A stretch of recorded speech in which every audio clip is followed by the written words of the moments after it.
Hola, buenos días. El día de hoy vamos a tocar el tema de acné y esta es una enfermedad muy importante de conocer ya que es la patología más frecuentemente observada en consulta de dermatología. Por eso es importante saber que esta enfermedad es un trastorno multifactorial, si bien lo que más está afectado aquí es la unidad pilosebácea.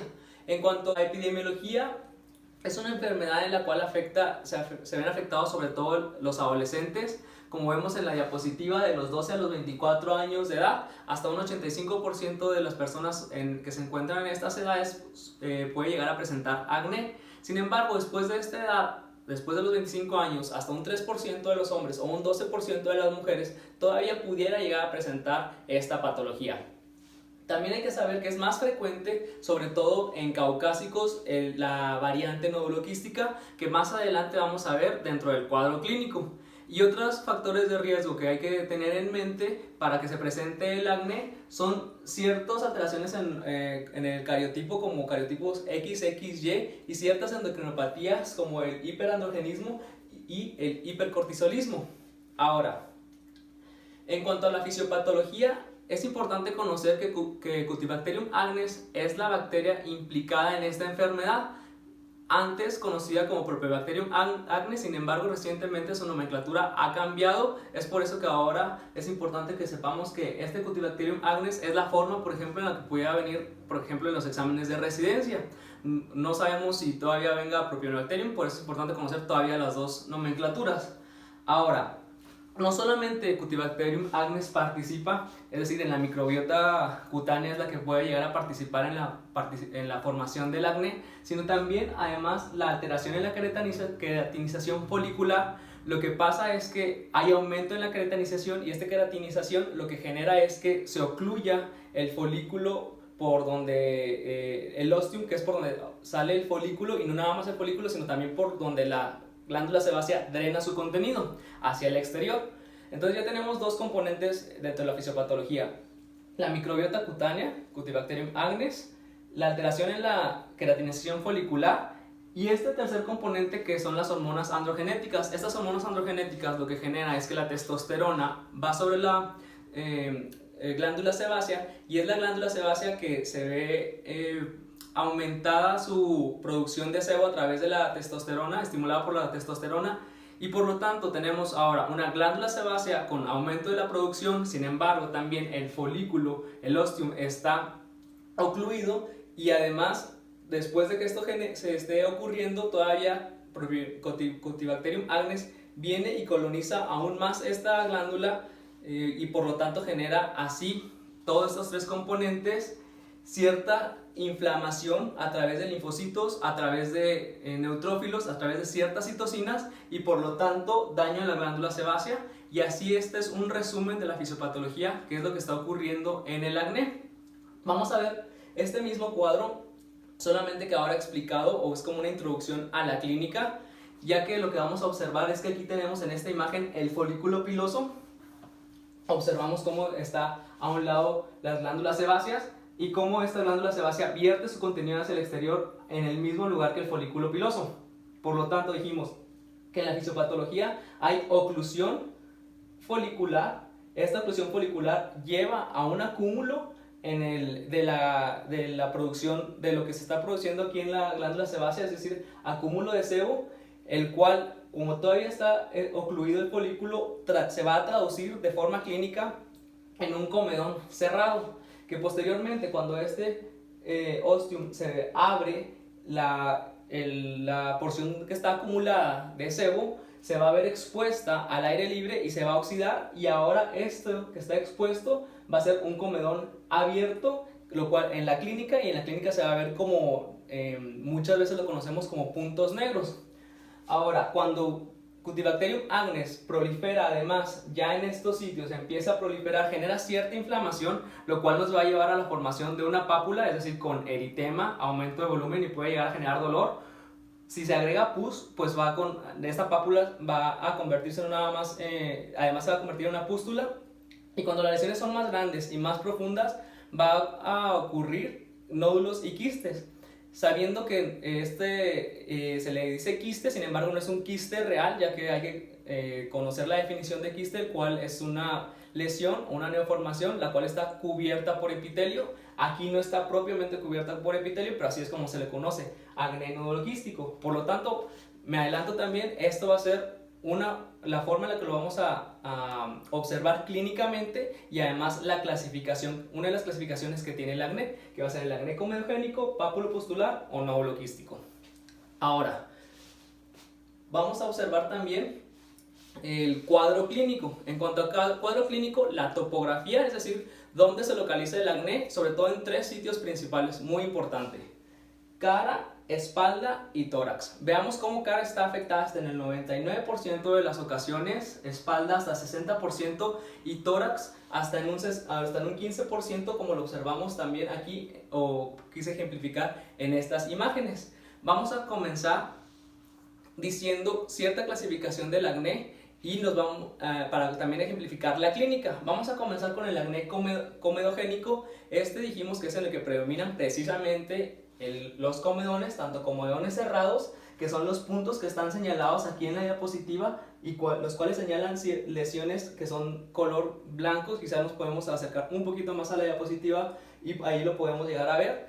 Y dijimos que cuando se llegan a abrir que se llegue a exponer el sebo al aire, se oxida y eso se va posteriormente a traducir en un comedón abierto, como lo observamos aquí. Cuando predominan los comedones, se va a conocer como un acné comedogénico.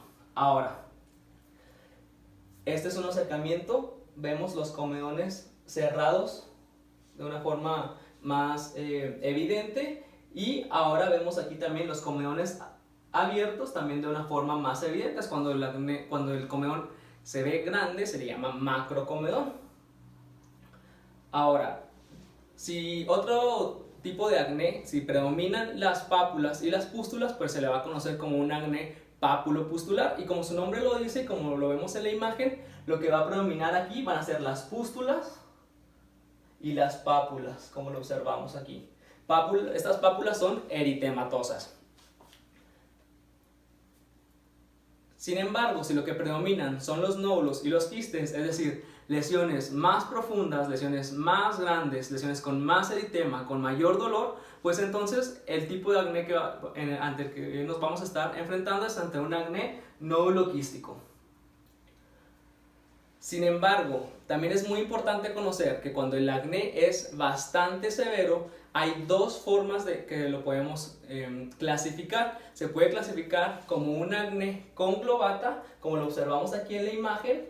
Sin embargo, o también hay otro tipo de acné que también es un acné bastante severo, también con nódulos y con quistes, el cual se conoce como acné fulminans. Sin embargo, para conocer la diferencia precisamente entre estos 2 tipos de acné severo, tanto el acné conglobata como el acné fulminans, tenemos esta tabla y la vamos a ir desglosando. Tenemos en esta parte el acné conglobata, en esta parte el acné fulminans, y aquí las características que pueden observarse en una y en otra. Vamos a comenzar con la edad, viendo que el acné conglobata predomina en edades más tardías, de los 20 hasta los 25 años de edad, a diferencia del acné fulminans, el cual se presenta sobre todo en la adolescencia, de los 13 hasta los 16 años de edad. Fíjense, el inicio también en el acné conglobata es un acné que inicia de forma leve, poco a poco, es decir, tiene mucho tiempo, a diferencia del acné fulminans, el cual es un inicio súbito. Si bien los dos se localizan, ya dijimos, cara, tronco o espalda, esto es bastante similar en ambos, y también la clínica, los dos tienen nódulos y tienen quistes. Se ha observado un poco de diferencia en la clínica del acné fulminans, ya que el acné fulminans pudiera llegar a predominar también úlceras hemorrágicas. Y la última característica, esta es la más importante, saber los síntomas sistémicos, ya que el acné conglobata no tiene síntomas sistémicos, a diferencia del acné fulminans, el cual se acompaña de síntomas sistémicos. ¿Cuáles síntomas sistémicos? También, como lo observamos aquí en la diapositiva, vamos a ver que los síntomas sistémicos son fiebre, malestar general, puede tener dolor muscular, dolor articular, dolor óseo, puede llegar a generar artralgias, eritema nodoso y también anormalidades en los laboratorios, como cuáles: leucocitosis, puede llegar a tener también aumento de la BCG y de la PCR. Estos son los principales, e inclusive puede llegar también a presentar alteraciones en la radiografía con ciertas lesiones osteolíticas, sobre todo en esternón, en clavículas, en caderas, en las articulaciones sacroiliacas. Inclusive estos pacientes con acné fulminans pueden llegar a presentar inclusive derrame pericárdico, derrame pleural. Es decir, estos pacientes sí inclusive llegan a estar hasta en terapia, que es donde se recomienda tratar a estos pacientes. Aquí nada más es otro artículo que apoya lo que les acabo de comentar, el cual también encontraban fiebre, artralgia, leucocitosis y aumento de la velocidad de sedimentación globular. Ahora, ya dijimos el cuadro clínico, los tipos de acné comedogénico, papulopustular, el nódulo quístico y los dos severos, que es el conglobata y el fulminans. Sin embargo, cuando el acné ya termina o durante el curso de la enfermedad, hay que saber que hay otras manifestaciones que son las manifestaciones residuales de estas lesiones, sobre todo cuando las lesiones son profundas. Y estas lesiones serían las cicatrices. Tenemos dos tipos de cicatrices. Unas cicatrices atróficas, las cuales son en picahielo, por ejemplo esta que es en picahielo, como su nombre lo dice, parecería como si estuvieras metiendo un palillo de dientes a la epidermis y a la dermis, se genera un hoyito que semeja a un picahielo. Por ejemplo, están las de enrollo, están las de encaja. En encaja, por ejemplo, parecería como si estuviéramos en una plastilina y quisiéramos imprimir en la plastilina una caja y apachurramos la caja contra la plastilina y la quitáramos, entonces queda como la forma de una caja, un cuadrado. Estas serían las atróficas. Sin embargo, hay otra que es cuando el exceso de colágena es lo que está predominando, pues serían las cicatrices hipertróficas y rara vez cicatrices queloides, sobre todo cuando se presentan en pecho. Las lesiones pueden llegar a generar cicatrices queloides. Otra de las lesiones que también se observan pueden ser las manchas postinflamatorias, sobre todo en gente de fototipo ya sea 3, 4 o 5, son en las que puede llegar a predominar más este tipo de mancha postinflamatoria café, y también puede llegar a presentar una mancha postinflamatoria eritematoviolacea. Aquí vemos ejemplos de cicatrices. Por ejemplo, aquí vemos las cicatrices, las que predominan son las cicatrices atróficas, como lo observamos. Aquí tiene, por ejemplo, encaja, en picahielo, encaja, picahielo. Acá ya vemos otras cicatrices atróficas, encaja, enrollo, en picahielo. Entonces, esto es nada más para ejemplificar lo que acabo de comentar.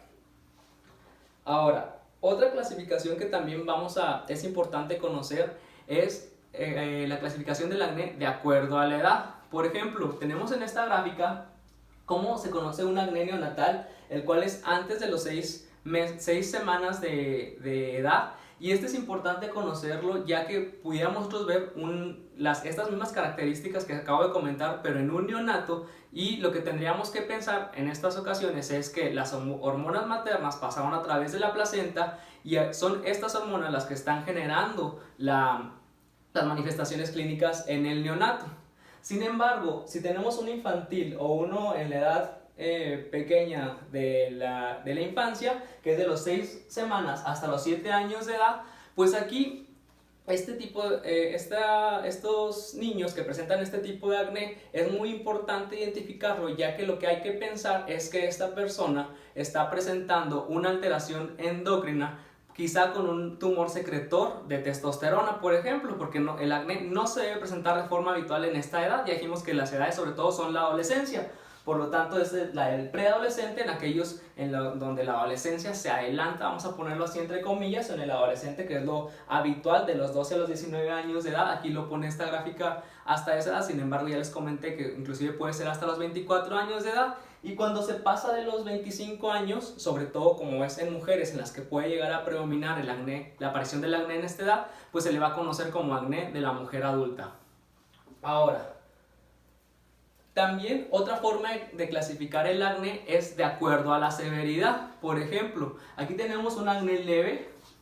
La verdad es que sí es cierto que esta clasificación de acuerdo a la severidad hay ciertas escalas en las que dependiendo la localización, el número de lesiones, el tipo de lesiones, pues es ahora sí como se va a saber si es acné leve, moderado o severo. Sin embargo, esto solamente se utiliza o prácticamente solamente se utiliza cuando se hacen estudios clínicos para que son referentes al acné. Sin embargo, en la práctica diaria, pues ahora sí que lo hacemos casi que al tanteo, y si vemos pocas lesiones, pues será un acné leve. Si vemos más o menos de lesiones, pues lo clasificamos como un acné moderado, pero si vemos ahora sí ya bastantes lesiones, pues ahora sí lo vamos a clasificar como un acné severo. Pero como les estoy diciendo, esto es por practicidad y en la hora de la consulta. Sin embargo, sí hay que saber que hay ciertas escalas que nos van a decir exactamente qué tipo de acné está presentando nuestro paciente de acuerdo a la severidad. Sin embargo, por ser amplias, pues no se utilizan de forma rutinaria.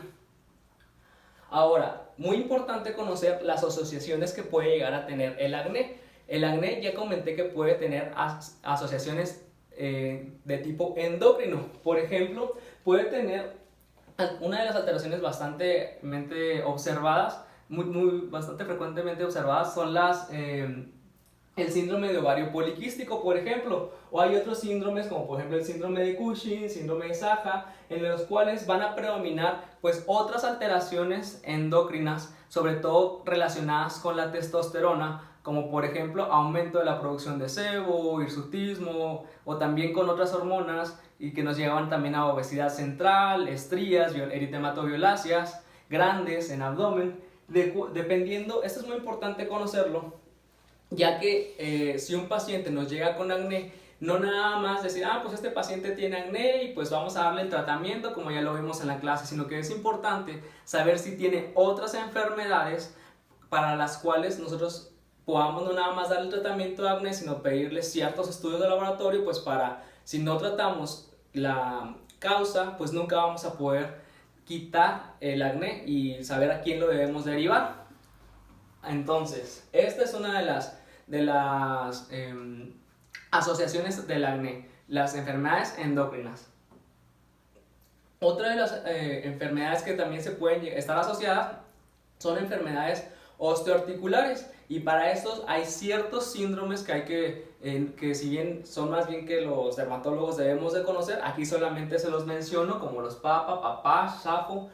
Hay muchos otros síndromes que pudieran verse la combinación entre acné, afecciones en óseas, articulares y en otras partes como hidradenitis supurativa o pues, pustulosis palmoplantar, y ya dependiendo de cuáles son las que se estén presentando, pues lo vamos a clasificar en uno o en otro síndrome. Por ejemplo, les comento de un paciente que llegó a la consulta cuando yo estaba en la residencia, un paciente masculino, joven, de 18 años de edad, quien iba a la consulta por acné. Sin embargo, llamaba la atención que el paciente para entrar entró con un bastón y caminaba muy lento y un poco hasta cierto punto encorvado. Entonces, aquí obviamente nosotros lo que hicimos fue hacer la asociación que quizá estaba presentando alguno de estos síndromes, y pues no nada más lo tratamos nosotros, sino que además del tratamiento que le estábamos dando, fue interconsultado a reumatología para que le tratara precisamente su artropatía que presentaba en ese momento. Ahora, hay otra asociación que es, dijimos que aquí lo que está ocurriendo en acné es una oclusión folicular. Hay otras enfermedades que también participa la oclusión folicular dentro de su etiología principal, como cuáles, por ejemplo, hidradenitis supurativa y foliculitis decalvante. Cuando estas tres se presentan, acné, hidradenitis supurativa y foliculitis decalvante, se le conoce como una triada de oclusión folicular. Si a esta triada se le agrega además un quiste pilonidal, se le conoce como tétrada de oclusión folicular. Ahora, ¿qué laboratorios debemos de pedir? La verdad es que para acné, un acné normalito, de estos leves, de los que llegan generalmente a consulta, no hay necesidad generalmente de pedirle ciertos estudios de laboratorio. Sin embargo, si vemos que es un acné el cual es severo, pues estos pacientes hay que pensar que quizá este paciente va a necesitar isotretinoína, y dentro del tratamiento de isotretinoína, ahorita más adelante vamos a ver cuáles son los efectos adversos, pues a estos pacientes se les debe de pedir precisamente ciertos laboratorios que monitorizan esos efectos adversos que pudiera llegar a presentar la isotretinoína, como cuáles hay que solicitarle una biometría hemática, pruebas de función hepática y además se puede solicitar colesterol, triglicéridos, o un perfil de lípidos, ya que los puede llegar a elevar. Y en mujeres en edad fértil es importante solicitarles una prueba de embarazo, ya que pudiera llegar a tener afecciones teratológicas en el bebé, como cuáles, sobre todo cardíacas y craneofaciales. Entonces, a estos pacientes, pensando en que le vamos a dar isotretinoína, pudiéramos solicitarles estos estudios de laboratorio. Sin embargo, si fuera también algo mejor un acné fulminans, pues a estos pacientes también le podríamos solicitar otros estudios como de imagen, de radiografía, como ya les dije, que si llegara a tener afección osteoarticular. Ahora, si lo que estamos pensando es que nuestro paciente tiene un acné el cual se asocia a ciertas endocrinopatías, entonces lo que le vamos a pedir es, de acuerdo a la endocrinopatía que estemos pensando, pues los estudios que le vamos a solicitar. Por ejemplo, ¿qué estudios le podemos llegar a solicitar? Le podemos llegar a solicitar una relación LH-FSH, la dihidroepiandrosterona, la testosterona libre, la hidroxiprogesterona, dependiendo de qué enfermedad estemos pensando. Si estamos pensando en un síndrome de Cushing, pues le pediremos cortisol. Si pensamos en un síndrome de ovario poliquístico, pues le pediremos la LH, FSH, obviamente apoyado con todos los demás estudios de laboratorio y los síntomas clínicos, signos clínicos que pudiéramos llegar a observar en estos pacientes, y pues su posterior remisión o interconsulta a endocrino, a ginecología, a reumatología, dependiendo de la enfermedad asociada. Y ya dependiendo de qué alteraciones hormonales son las que están viéndose afectadas, pues ahora sí, por ejemplo, aquí tenemos una tabla en la cual nos muestra la dihidroepiandrosterona, la testosterona total, la 17-hidroxiprogesterona, el cortisol, y dependiendo cuáles son, si una u otra está elevada, pues va a ser el síndrome que vamos a estar pensando, si un tumor adrenal, un síndrome de Cushing o un síndrome ovario poliquístico, etc. Pero esto pues ya más bien será el endocrinólogo quien lo va a tratar y quien nos va a ayudar a poderle controlar el acné de este paciente. Ahora, muy importante conocer los diagnósticos diferenciales que se presentan en el acné. Fíjense cómo esta enfermedad, aquí pongo uno de los diagnósticos diferenciales que se llama reacción acneiforme, que es una enfermedad la cual se parece mucho al acné, sin embargo no lo es. Como vemos en esta imagen, tiene múltiples pápulas eritematosas y están en la topografía habitual del acné, en la espalda. Sin embargo, una de las características, por ejemplo, de esta enfermedad es que tiene pápula. Esta pápula se parece a esta pápula se parece a esta, una a otra se parece. Es decir, son pápulas monomorfas. Y cuando ocurren estas pápulas monomorfas, se le reconoce como reacción acneiforme. Y principalmente la reacción acneiforme está generada sobre todo por esteroides y vitaminas. De las vitaminas, sobre todo la vitamina B. Este es uno de los diagnósticos diferenciales. Sin embargo, hay otros diagnósticos diferenciales que no vamos a mencionar todavía, o no vamos a mencionar en esta ocasión, y no nada más son las vitaminas y los esteroides los que los causan, también hay otros más medicamentos o sustancias que pudieran llegar a presentarse con reacción acneiforme como efecto adverso.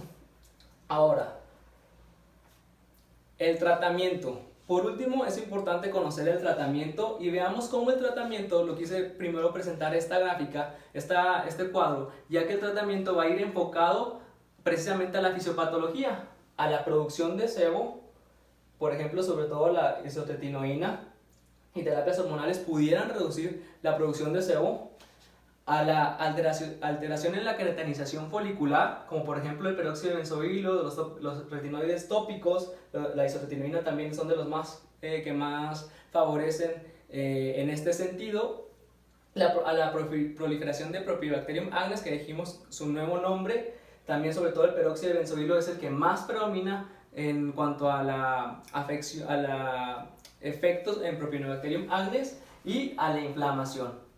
Entonces, cada uno de estos que están aquí, estos tratamientos, va a beneficiar en cierta medida a alguna de la fisiopatología que ya les comenté.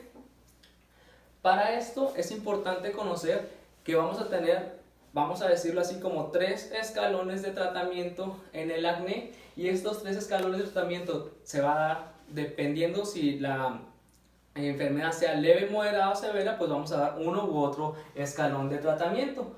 Por ejemplo, los acnés comedogénicos, aquí pápulo pustular, severo, tanto o conglobata, pues aquí dependiendo, vamos a empezar siempre en los primeros escalones con retinoides tópicos y puede ser también peróxido de benzoilo. Recordad que el retinoide tópico, a menos de que sea un retinoide sintético, se deben de dar por la noche, ya que con la radiación ultravioleta pues genera inactivación en este medicamento. Por eso el tratamiento del retinoide se prefiere por la noche, y el peróxido de benzoilo, por ejemplo, se prefiere en la mañana. No se prefiere dar juntos, ya que cuando se dan juntos se inactivan. Por lo tanto, uno es por la mañana y otro por la noche. Los retinoides sintéticos, eso sí, que pudieran estar asociados a peróxido de benzoilo, y esos también hay que saber que son fotoestables, entonces no se degradan o no se inactivan con la radiación ultravioleta. Dentro de los retinoides tópicos, de los sintéticos, tenemos también, por ejemplo, el apaleno. Dentro de los retinoides tópicos está como la tretinoína, por ejemplo. Ahora, esto es en cuanto a tópico. Hay más, el ácido acelaico también se le pudiera llegar a dar, otros. Ahora, dentro también del medicamento sistémico, muy importante conocer que están las tetraciclinas. De cualquier tetraciclina se pudiera llegar a dar con uno u otro esquema, dependiendo cuál sea la tetraciclina que hayamos elegido. Y también muy importante conocer ya después en los acnés severos que el mejor tratamiento sería la isotretinoína. Veamos los niveles de evidencia, y aquí vemos como los niveles de evidencia A, tenemos al peróxido de benzoilo, los antibióticos sistémicos, tenemos al ácido acelaico, y también tenemos a las tetraciclinas, a los tratamientos sistémicos como las tetraciclinas, macrólidos, trimethoprim con sulfametoxazol. Es algo que antes se utilizaba, ahora ya no tanto, tiene una evidencia B. Bueno, y así tenemos otros tipos de tratamientos. También es importante conocer que hay antibióticos tópicos. Estos antibióticos tópicos también tienen cierto beneficio, sin embargo, pudieran llegar a tener los antibióticos tópicos a generar resistencia bacteriana. Por eso es importante no darlo más de 10 días, y si vamos a darlo por más de 10 días, por ejemplo la clindamicina tópica, siempre acompañarlo de peróxido de benzoilo para no generar precisamente esta resistencia bacteriana a la clindamicina. Ahora, quería llegar a esta diapositiva para comentarles el uso de la isotretinoína. La isotretinoína tiene 3 indicaciones muy precisas en acné. Se debe dar para acnés que son severos, es decir, acnés nódulo-quísticos o conglobata fulminans, acnés que no responden a los primeros 2 escalones de tratamiento, o acné que está dejando cicatrices. Esas son las 3 indicaciones muy precisas para dar isotretinoína. Siempre, como ya lo había comentado, tomándole los estudios de laboratorio pertinentes para monitorizar los probables efectos adversos que este medicamento pudiera llegar a tener, porque si bien es bastante efectivo, por decir 100% efectivo, es importante conocer que hay que monitorizar a los pacientes de inicio, y dependiendo de estudios o dependiendo de la condición del paciente, pues se pudieran también solicitar en el transcurso del tratamiento para monitorizar la ocurrencia de estos efectos adversos, y que si llegan a ocurrir, poder o disminuir la dosis o descontinuarla, o realizar ciertos ajustes. Por ejemplo, si llega a tener alteración en los triglicéridos, en el colesterol, pues dar o bezafibrato o dar una estatina para poder nivelar los efectos adversos. Ahora, muy importante en mujeres, estar monitorizando con una prueba de embarazo previa al inicio del tratamiento, y además se prefiere acompañar de anticonceptivos orales y aparte preservativos, siempre con un doble método de planificación familiar, por el tema de la teratogenia de este medicamento. Y Por último, hay que saber también que el acné fulminans o el acné conglobata en ocasiones, o el acné que es muy severo, en ocasiones si nosotros damos isotretinoína de inicio, pudiéramos generar un aumento de las lesiones de estos pacientes y por lo tanto empeorar su condición.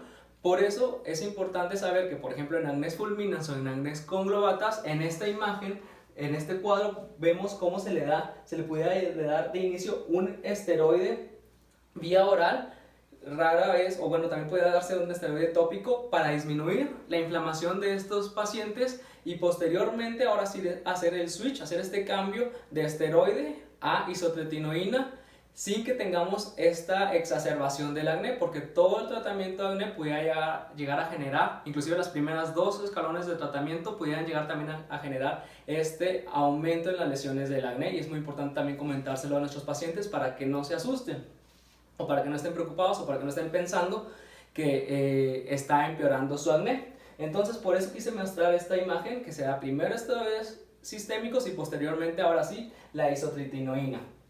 Y ahora sí, por último, vamos a ver casos de pacientes los cuales han acudido aquí a la consulta, pacientes dermatos, los cuales observamos aquí una dermatosis, la cual se localiza en cara, la cual está caracterizada por nódulos, quistes, ciertas pápulas, pústulas y algunos comedones, como vemos ahí, abiertos y cerrados. A este paciente pues se le clasificó como un acné, el cual su acné estaba dejando cicatrices, se le dejó isotretinoína y vemos aquí como ya nada más están las cicatrices residuales y todavía un poco de eritema.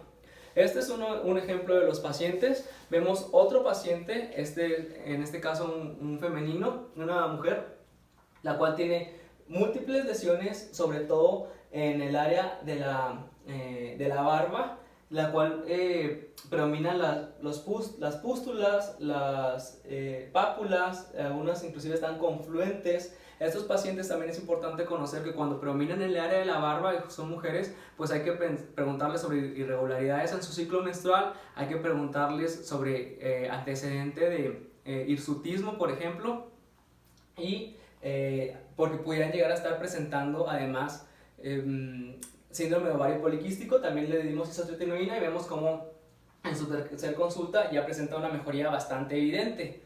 Y por último, un paciente al cual nos llegó con acné conglobata, vemos cómo las lesiones son bastante severas, todas confluyen en cara, llega a presentar inclusive costras, algunas hemorrágicas.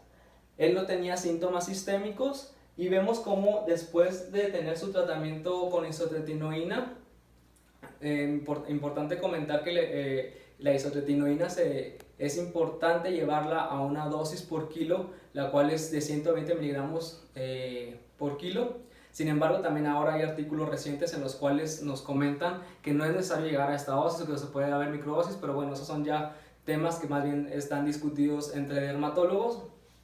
Y vemos cómo deja después del tratamiento con isotretinoína cicatrices de acné, y después de ciertos tratamientos efectivos para precisamente las cicatrices, que se llevó a cabo 4 tratamientos con él, y vemos cómo hay mejoría de las cicatrices. Aquí es importante comentar que las cicatrices no desaparecen, no tienen una mejoría del 100%, dependiendo de la severidad de las cicatrices y dependiendo del procedimiento realizado a cada paciente, pues va a ser que va a mejorar en una o en otra medida. Y bueno, por lo pronto esto es todo para acné. Es importante conocer lo que acabamos de comentar, ya que, como les comento, va a ser bastante frecuente la incidencia de casos que ustedes van a tener en su consulta de acné, y sería importante saber cómo identificarlos, qué asociaciones pueden llegar a tener y además cómo tratarse.